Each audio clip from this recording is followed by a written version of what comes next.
কিছু মুহূর্ত আমার জীবনের আমি তুলে ধরলাম।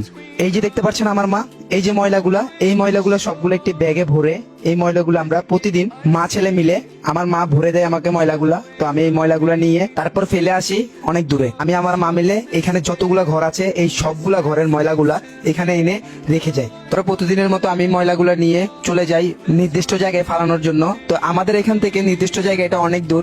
আজকের ময়লাগুলো অনেক ভারী, প্রায় 20টা ঘরের মতো আছে। আর নিচে আছে 7টা, আর নিচে হচ্ছে যে নিচে আছে 7টা, তারপর হচ্ছে উপরে আছে আর বাকিগুলা।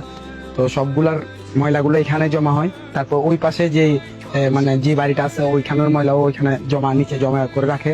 ওগুলো এখান থেকে নিয়ে আম্মু কুড়াই দেয়, আমি ওইখানে নিয়ে ফালাই দিই। তো প্রতিটা বাসা থেকে মনে করেন 100 টাকা করে দেয়, প্রতিটা ঘর থেকে 100 টাকা করে দেয়। আর আমার এগুলা বলতে কোনো সময় শরম লাগে নাই, কারণ আমার ভালো লাগে। আমরা ভাই হক টাকা খাই, এটা মানুষের সামনে তুলে ধরতে আমার ভালো লাগে, আমার কোনো সময় শরম লাগে না।